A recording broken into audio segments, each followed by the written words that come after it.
Good morning Therese sister, how are you? ഇപ്പൊ എങ്ങനെയുണ്ട് health ഒക്കെ? ഡോക്ടർ കൺസൾട്ട് ചെയ്തിട്ട് എന്ത് പറഞ്ഞു? എൻ്റെ അപ്പു, എല്ലാ ക്വസ്റ്റ്യനും ഇങ്ങനെ ഒറ്റയടിക്ക് ചോദിച്ചാ ഞാൻ എങ്ങനെ ആൻസർ ചെയ്യും? ദേ നോക്കിയേ, ഇപ്പൊ എനിക്ക് ഒരു കുഴപ്പമില്ല. ഡോക്ടറിനെ കണ്ടതിന് ശേഷം ശ്വാസം മുട്ടൊക്കെ നല്ല കുറവുണ്ട്. അല്ല, ഇത് ശരിക്കും സർപ്രൈസ് ആയിട്ടുണ്ടല്ലോ. കുറച്ച് നാളുകൾക്ക് ശേഷമാണ് ഏട്ടൻ അനിയത്തിയും ഇങ്ങനെ ഒരുമിച്ച് ഓർഫനേജിലേക്ക് വിസിറ്റ് ചെയ്യുന്നത്. ദീപക് സാറിന് നല്ല തിരക്കാണെന്ന് അറിയാം. പുതിയ കേസിന്റെ ന്യൂസൊക്കെ ഞങ്ങൾ TV-യിൽ കാണാറുണ്ട്. ഇന്ന് സാറ് നേരിട്ട് വന്നതിൽ ഒരുപാട് സന്തോഷമുണ്ട്. അനാഥരായ ഒരുപാട് കുഞ്ഞുങ്ങളുടെ പ്രാർത്ഥനയിൽ നിങ്ങൾക്ക് രണ്ടുപേർക്കും എന്നും സ്ഥാനം ഉണ്ടാവും. എങ്ങനെ നന്ദി പറയണമെന്നറിയില്ല. ഒരു മാസം പോലും വൈകാതെ ഈ ഓർഫനേജിലേക്ക് നിങ്ങളെപ്പോലെ ഡൊണേഷൻ നൽകുന്ന ചുരുക്കം ചിലരേ ഉള്ളൂ. അപർണമോൾ ഇവിടുത്തെ സ്ഥിരം വിസിറ്റർ ആണെങ്കിലും നിങ്ങൾ രണ്ടുപേരും ഒരുമിച്ച് ഇങ്ങോട്ട് വരുന്നത് കാത്തിരിക്കുകയായിരുന്നു ഞാൻ. പിന്നെ രണ്ടുപേരും സുഖമായിരിക്കുന്ന? എൻ്റെ തെരേസ സിസ്റ്റർ ഒന്നും പറയണ്ട, ഞങ്ങൾ രണ്ടുപേരും ഹാപ്പി ആയിട്ടിരിക്കുന്നു. പിന്നെ ഏട്ടനെ കുറച്ച് അശ്രദ്ധയൊക്കെ ഉണ്ട്, എന്ത് ചെയ്യാനാ? ഞാൻ എപ്പോഴും കൂടെ വേണം, എല്ലാം ഞാൻ തന്നെ ശ്രദ്ധിക്കണം. ഏട്ടൻ വഴി തെറ്റി പോവാതിരിക്കുകയാണെങ്കിൽ എല്ലാ ഉത്തരവാദിത്വം എൻ്റെ തലയിലല്ലേ. അപ്പു,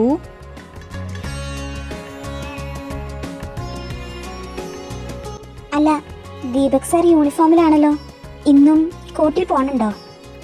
സിസ്റ്റർ, ഞാൻ റീസെൻ്റ് ആയിട്ട് ബാധിക്കുന്ന കേസിൻ്റെ ഭാഗമായിട്ട് ഇന്ന് കോർട്ടിൽ പോകേണ്ടതുണ്ട്. ഒരത്യാവശ്യമുണ്ട്. അപ്പുവിൻ്റെ നിർബന്ധപ്രകാരം മാത്രമാണ് ഞാൻ ഇങ്ങോട്ട് വന്നത്. വേറൊരു ദിവസം ഞങ്ങൾ എന്തായാലും വരാം. ഫുൾ ഡേ ഞങ്ങൾ ഇവിടെ തന്നെ സ്പെൻഡ് ചെയ്യും, പ്രോമിസ്. അയ്യോ, അതൊന്നും കുഴപ്പമില്ല സാർ. ഈ തിരക്കിനിടയിൽ ഇങ്ങോട്ട് വരാനുള്ളൊരു മനസ്സ് കാണിച്ചില്ലേ, അത് തന്നെ വലിയ കാര്യമാണ്.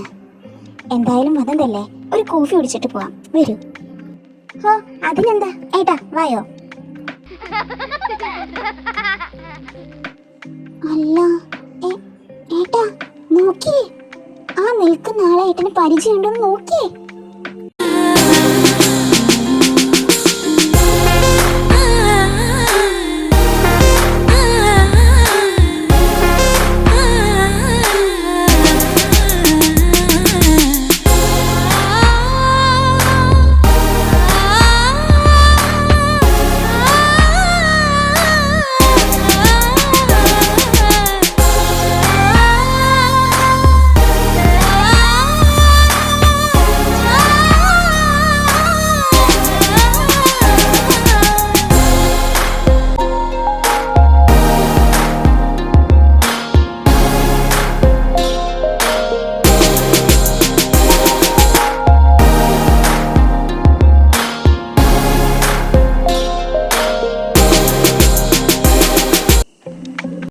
ദൈവമേ, ഞാൻ എന്തേ കാണുന്നേ? അഡ്വക്കേറ്റ് ഗൗതം വർമ്മ. ഇതേ ഇങ്ങനെ ചിരിച്ച ആരും കണ്ടിട്ടുണ്ടാവില്ല. വെയിറ്റ് ഏട്ടാ, ഞാനൊരു പിക്ക് എടുത്ത് വെക്കട്ടെ. സിസ്റ്റർ, അത് ആ നിൽക്കുന്നത് അഡ്വക്കേറ്റ് ഗൗതം വർമ്മ ഇവിടെ. അദ്ദേഹത്തെ സാറിന് തീർച്ചയായും അറിയായിരിക്കും. അഡ്വക്കേറ്റ് ഗൗതം വർമ്മ നിങ്ങളെപ്പോലെ തന്നെ ഈ ഓർഫനേജിന്റെ നിലനിൽപ്പിന് മറ്റൊരു കാരണമാണ് അദ്ദേഹം. ഇവിടെ ജീവിക്കുന്ന എല്ലാ കുട്ടികളുടെയും പഠനം അദ്ദേഹത്തിന്റെ സ്പോൺസർഷിപ്പിലാണ്. എല്ലാ കുട്ടികൾക്കും അവരുടെ ആഗ്രഹത്തിനൊത്ത് വിദ്യാഭ്യാസം നൽകണം, അതാണ് അദ്ദേഹത്തിന്റെ ലക്ഷ്യം. പഠനം മാത്രമല്ല കേട്ടോ, നിങ്ങൾ നൽകുന്നത് പോലെ എല്ലാ മാസവും ഒരു തുക അദ്ദേഹം ഈ ഓർഫനേജിന് വേണ്ടി മാറ്റിവെക്കും. ഒപ്പം അദ്ദേഹത്തിന്റെ വിലപ്പെട്ട സമയവും.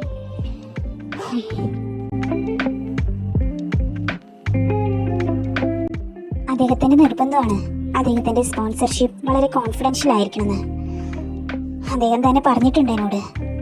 ശരിക്കും ഞാൻ ഇതൊന്നും നിങ്ങളോട് പറയാൻ പാടില്ല, എന്നാ അദ്ദേഹത്തെ പോലെ നിങ്ങൾ രണ്ടുപേരും ഈ ഓർഫനേജിന് വേണ്ടപ്പെട്ടവരാണ്. അതുകൊണ്ട് മാത്രമാണ് ഞാനിതൊക്കെ പറഞ്ഞത്. വാട്ട് സിസ്റ്റർ, എനിക്കിത് കണ്ണുകൾ തന്നെ വിശ്വസിക്കാൻ പറ്റുന്നില്ല. സിസ്റ്ററിനറിയോ, ഇദ്ദേഹം ഇങ്ങനെ ചിരിക്കുന്നത് തന്നെ മഹാ അത്ഭുതമാണ്.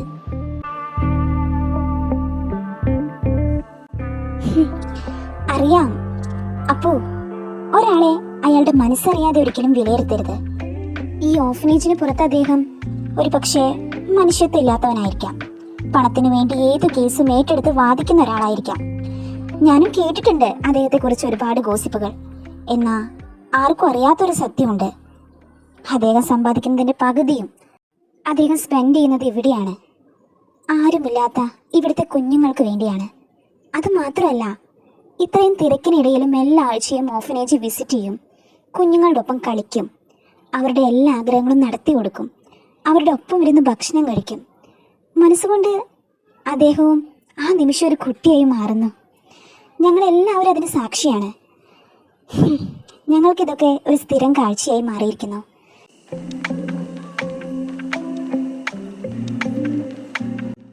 നിങ്ങൾക്കിതൊക്കെ വിശ്വസിക്കുന്നതിൽ അപ്പുറമായിരിക്കും, അറിയാം.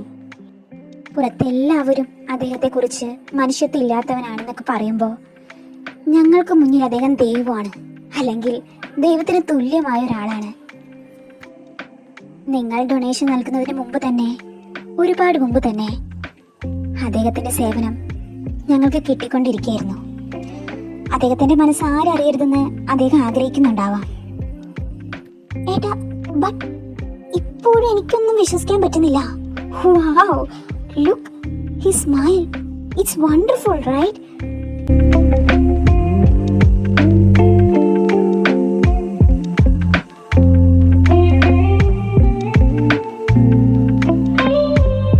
അപ്പോ നീ കാറിലിരുന്നോ, ഞാനിപ്പോൾ വരാം. ശരി സിസ്റ്റർ, എന്നാ see you soon. Bye. ശരി മോളെ, ബൈ. സിസ്റ്റർ, എനിക്ക് ഒരു കാര്യം കൂടി അറിയാനുണ്ടായിരുന്നു. എന്താ സാർ? എന്താണെങ്കിലും ചോദിച്ചോളൂ. അത് പിന്നെ എനിക്കറിയേണ്ടത് അഡ്വക്കേറ്റ് ഗൗതം വർമ്മയെ കുറിച്ചാണ്. അദ്ദേഹത്തെക്കുറിച്ച് സാറിന് എന്താണ് അറിയേണ്ടത്? സിസ്റ്റർ, വർമ്മ കുടുംബത്തിലെ ഒരു അംഗമല്ല ഗൗതമെന്ന് എനിക്കറിയാം. അത് സാറിനെങ്ങനെ? ഗൗതം വർമ്മ കുടുംബത്തിലെ ഒരു ദത്തുപുത്രനാണെന്ന് ഗൗതം തന്നെ എന്നോട് പറഞ്ഞിട്ടുണ്ട്. എനിക്കറിയേണ്ടത് വേറൊന്നുമല്ല, ഗൗതം വളർന്നത് ഈ ഓഫനേജിലാണോ? ഇവിടെ നിന്നാണോ ഗൗതമിനെ വർമ്മ കുടുംബം ദത്തെടുത്തത്? സാറിന്റെ ഊഹം ശരിയാണ്. ഇവിടുത്തെ ഒരു സീനിയർ സിസ്റ്റർ പറഞ്ഞു കേട്ടിട്ടുള്ള ഒരറിവ് മാത്രമേ എനിക്കുള്ളൂ. 3-4 മാസം പ്രായമുള്ളപ്പോൾ തന്നെ ആരോ ഇവിടെ ഉപേക്ഷിച്ചു പോയ ഒരു കുഞ്ഞ്. പഠനത്തിലും കലാകായിക മത്സരങ്ങളിലെല്ലാം മിടുക്കൻ. എന്നാ അന്നത്തെ ഓഫനേജിന്റെ സാഹചര്യത്തിൽ ആ കുട്ടി ആഗ്രഹിച്ച രീതിയിലുള്ള ഒരു വിദ്യാഭ്യാസം നൽകാൻ ഇവിടെയുള്ളവർക്ക് ആർക്കും സാധിച്ചിരുന്നില്ല. അങ്ങനൊരു സാഹചര്യത്തിലാണ് വർമ്മ കുടുംബം ഒരാൺകുഞ്ഞിനെ തന്നെ ദത്തെടുക്കണമെന്ന ആഗ്രഹത്തിൽ ഇവിടെ എത്തിച്ചേരുന്നത്. ഇവിടം വിട്ടു പോവാൻ ആ കുഞ്ഞിന് തീരെ താല്പര്യം ഉണ്ടായിരുന്നില്ല. എന്നാ പഠിക്കാൻ വേണ്ടി മാത്രം അവൻ അവരുടെ കൂടെ പോവാൻ തയ്യാറായി. അങ്ങനെ വർമ്മ കുടുംബം അവരുടെ ഇളയ പുത്രനായി ആ കുഞ്ഞിനെ സ്വീകരിച്ചു. ഒരുപാട് വർഷങ്ങൾക്ക് ശേഷം ആ കുഞ്ഞ് തിരിച്ച് ഈ ഓഫനേജിലെത്തി. അത് ഒരു തുടക്കമായിരുന്നു. അവനെ പോലെ തന്നെ ജീവിതത്തിൽ ഒരുപാട് സ്വപ്നങ്ങൾ കാണുന്ന കുഞ്ഞുങ്ങൾക്ക് പ്രതീക്ഷയുടെ ചിറകുമായിട്ടുള്ളൊരു വരവ്.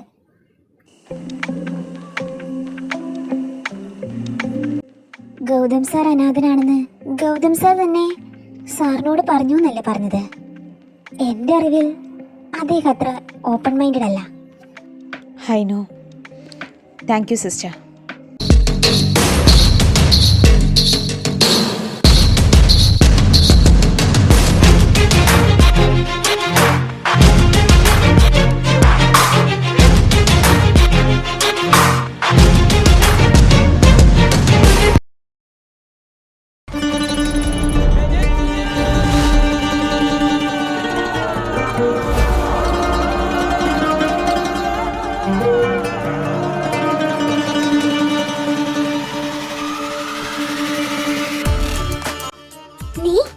നീയോ?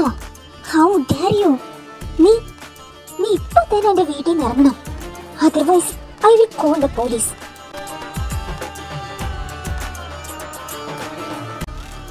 വാവ് ലയ, എവിടെ നിന്ന് കിട്ടി നിനക്ക് ഈ ധൈര്യം? അല്ല, ആരെ കണ്ടിട്ടാടി നീ ഈ ചാടുന്നേ? കൂൾ. നീ പറഞ്ഞതുപോലെ ജയിലിൽ എൻ്റെ ജീവിതം അവസാനിപ്പിക്കാൻ ഞാൻ ആഗ്രഹിക്കുന്നില്ല. എനിക്ക് ഇനിയും ജീവിക്കണം. എൻ്റെ ലക്ഷ്യം അത് വേറെയാ. അതിനിടയിൽ വെറും കരടായി നീ വരരുത്. നീ ചോദിക്കുന്ന പണം ഞാൻ നിനക്ക് തരാം. നിനക്ക് ഇപ്പോഴും ചാൻസ് ഉണ്ട്. തിങ്ക്. ഭീഷണി? നിനക്ക് എന്നെ കൊല്ലണോ? നീ എന്നെ ഒന്നും ചെയ്യാൻ പോകുന്നില്ല. നിനക്കെതിരെ ഞാൻ കൊടുത്ത കേസ് കോടതിയിൽ നിലനിൽക്കുന്ന സാഹചര്യത്തിൽ എനിക്കോ എൻ്റെ അച്ഛനോ എന്തെങ്കിലും സംഭവിച്ചാൽ അതിന് ഉത്തരവാദി നീ മാത്രമാണ്. ജയിലിൽ പോവാൻ നിനക്ക് പേടിയാണ് അല്ലേ മിസ്റ്റർ അലക്സ് സാമുവൽ? അതുകൊണ്ടാണല്ലോ ലക്ഷങ്ങൾ മുടക്കി ഒരു അഡ്വക്കേറ്റിനും വെച്ച് നീ ഈ കേസ് വാദിക്കുന്നത്. അതുകൊണ്ട് നിന്റെ ഭീഷണി 8 ആക്കി മടക്കി നീ നിന്റെ കൈ തന്നെ വെച്ചോ.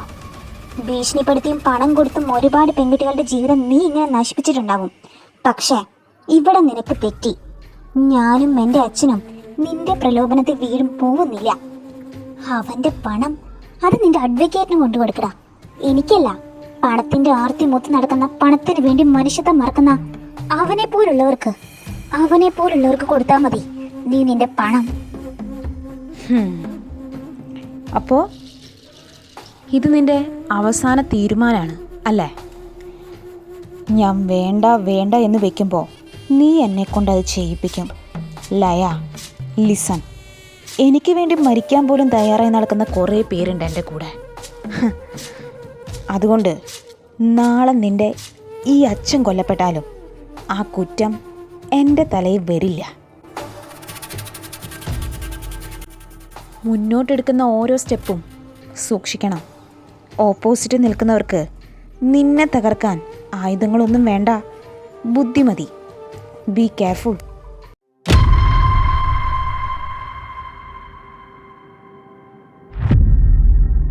എൻ്റെ അപ്പു, നീ വല്ല സ്വപ്നം കണ്ടതാവും. 1.5 വർഷമായി ഞാൻ ആ ഗൗതമിൻ്റെ ഒപ്പം വർക്ക് ചെയ്യാൻ തുടങ്ങിയിട്ട്. ഇതുവരെ അവൻ ആത്മാർത്ഥമായി ഒന്ന് ചിരിക്കുന്നത് ഞാൻ കണ്ടിട്ടില്ല. It's impossible. ഓ എന്റെ ദൈവമേ, ഈ മണ്ടൻ ബോയ് ഫ്രണ്ടിനെ ഞാൻ എങ്ങനെ പറഞ്ഞു മനസ്സിലാക്കും? അപ്പോ ഞാൻ നിനക്ക് കാണിച്ചു തന്ന ഈ പിക്കോ അതെങ്ങനെ സ്വപ്നാവോ? എൻ്റെ അപ്പു, നീ കേട്ടിട്ടില്ലേ ഒരാളെ പോലെ 7 പേരുണ്ടാവും. നിനക്ക് ആള് മാറിപ്പോയതാവും. ഇത് ഗൗതമിൻ്റെ അതേ ചായയിലുള്ള വേറെ ആരെങ്കിലും ആവും. രവി, ആ സിസ്റ്റർ പറയുന്നത് നീ കേൾക്കണമായിരുന്നു. ഓർഫനേജിലെ എല്ലാവർക്കും അഡ്വക്കേറ്റ് ഗൗതം വർമ്മ ദൈവത്തിന് തുല്യാണെന്ന്. അപ്പൊ നീ ഒന്ന് ചിന്തിച്ചു നോക്ക്.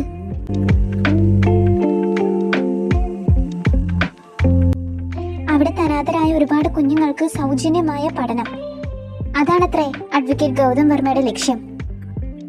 സൊസൈറ്റിയിൽ അറിയുന്ന അഡ്വക്കേറ്റ് ഗൗതം വർമ്മ പണത്തിനു വേണ്ടി ഏത് കേസും ഏറ്റെടുത്ത് വാദിക്കുന്നൊരു വ്യക്തി.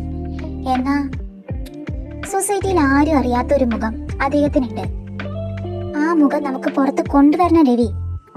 പിന്നെ ഇവിടെ വേറെ പണിയില്ല. കണ്ടുപിടിച്ചിട്ട് എന്തിനാ? നീ അഡ്വക്കേറ്റ് ഗൗതം വർമ്മയ്ക്ക് നിന്റെ ഏട്ടനെ കെട്ടിച്ചു കൊടുക്കാനുള്ള വല്ല പ്ലാൻ ഉണ്ടോ?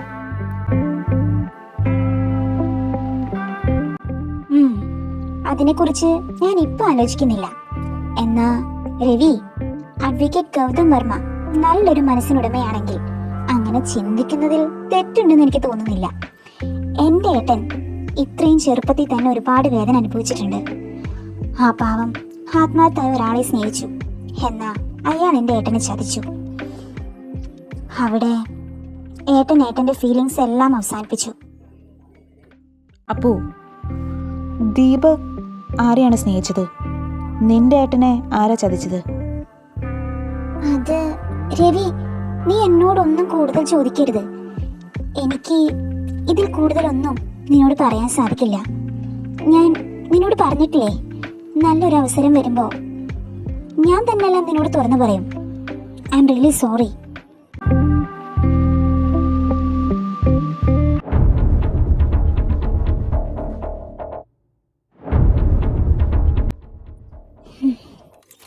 ഇതുവരെ ഒരു ഭയവും എന്നെ വേട്ടയാടിയിട്ടില്ല. എല്ലാം നേരിടാൻ തയ്യാറായിട്ടാ ഞാൻ ഈ കേസുമായി മുന്നോട്ട് പോകാൻ തന്നെ തീരുമാനിച്ചത്. എന്നാ ഞങ്ങളുടെ വീട്ടിലേക്ക് വന്ന് അവൻ എൻ്റെ അച്ഛനെ കൊല്ലുമെന്ന് ഭീഷണിപ്പെടുത്തിയപ്പോ ഇതുവരെ ഉണ്ടായിരുന്ന ധൈര്യമെല്ലാം ചോർന്നു പോകുന്നത് പോലെ. പിന്നെ ഒരു നിമിഷം പോലും അവിടെ നിൽക്കാൻ എനിക്ക് സാധിച്ചില്ല. അതുകൊണ്ടാണ് സാറിനെ കാണാൻ തോന്നിയത്. അവൻ പറഞ്ഞത് ശരിയാണ്. ഞങ്ങളെ കൊന്നു കളയാൻ അവനധികം ചിന്തിക്കേണ്ട ആവശ്യമൊന്നുമില്ല. അവന് വേണ്ടി ആ കുറ്റം ഏറ്റു പറയാനും ജയിലിൽ പോകാനും 100 പേരുണ്ടാവും. പണത്തിന് വേണ്ടി എന്തും ചെയ്യാൻ മടിയില്ലാത്തവർ. സത്യം പറഞ്ഞ മരിക്കാൻ എനിക്ക് പേടിയില്ല. എന്നാ എൻ്റെ അച്ഛൻ എന്തെങ്കിലും സംഭവിച്ച, അതും ഞാൻ കാരണം എന്തെങ്കിലും സംഭവിച്ച, അതെനിക്ക് സഹിക്കാൻ കഴിയില്ല സർ. ഞാൻ എന്താ ചെയ്യേണ്ടത്? അച്ഛൻ്റെ ജീവന് വേണ്ടി ഈ കേസിൽ നിന്ന് പിന്മാറാൻ വരെ ഞാൻ തയ്യാറാണ്. മോളെ ലയ, നീ എന്തൊക്കെയാ പറയുന്നത്? അച്ഛാ, ഈ കേസിനേക്കാൾ എനിക്ക് വലുത് അച്ഛൻ്റെ ജീവനാണ്. ലയ, താൻ എന്തൊക്കെയാ പറയുന്നത്? കേസിൽ നിന്ന് പിന്മാറാൻ വേണ്ടിയാണോ ഇത്രയും നമ്മൾ കഷ്ടപ്പെട്ടത്? ഈ കേസിന് വേണ്ടി ഞാൻ ഇൻവെസ്റ്റ് ചെയ്യുന്ന ഹാർഡ് വർക്ക് എത്രയാണെന്ന് തനിക്കറിയോ? അലക്സിനെ പോലെ ഒരു വ്യക്തിയിൽ നിന്ന് ഇങ്ങനത്തെ പ്രവൃത്തികളൊക്കെ നമ്മൾ പ്രതീക്ഷിക്കണം. ഈ കേസിൽ നിന്ന് പിന്മാറാൻ മാത്രം ഇപ്പം എന്താ ഉണ്ടായത്? അലക്സിൻ്റെ ഭാഗത്തു നിന്ന് നിനക്ക് നേരിടേണ്ടി വന്ന ഭീഷണി, അതിനെക്കുറിച്ച് നീ അധികം ചിന്തിച്ചു കൂട്ടണ്ട. സെൽഫ് പ്രൊട്ടക്ഷൻ, അതിനുവേണ്ടി പോലീസ് സെക്യൂരിറ്റി തനിക്ക് ഞാൻ ഏർപ്പെടുത്തി തരാം. ലയ, ഈ കേസുമായി നമ്മൾ മുന്നോട്ട് പോകും. അലക്സിന് വേണ്ട പനിഷ്മെൻറ്റ് നമ്മൾ ഒരുമിച്ച് തന്നെ അവന് വാങ്ങിക്കൊടുക്കും. തനിക്ക് ജസ്റ്റിസ് ഞാൻ നേടിത്തരും. ലയയ്ക്കും അച്ഛനും ഒന്നും സംഭവിക്കാൻ പോകുന്നില്ല. എന്നെ വിശ്വാസമുണ്ടെങ്കിൽ ഈ കേസിൽ നിന്ന് താൻ പിന്മാറാൻ പാടില്ല. ലയ, താൻ പ്രതിനിധീകരിക്കുന്നത് ഒരു കൂട്ടം പെൺകുട്ടികളെയാണ്. സോ തൻ്റെ കാര്യം മാത്രം താൻ നോക്കരുത്.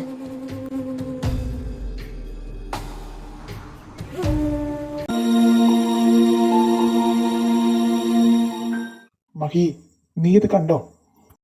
എന്താ പപ്പ, എൻ്റെ അക്കൗണ്ടിലേക്ക് 1 crore ക്രെഡിറ്റ് ആയിട്ടുണ്ട്. ആരാണ് അയച്ചതെന്ന് നിനക്കറിയോ? ഗൗതം അല്ലേ പപ്പ?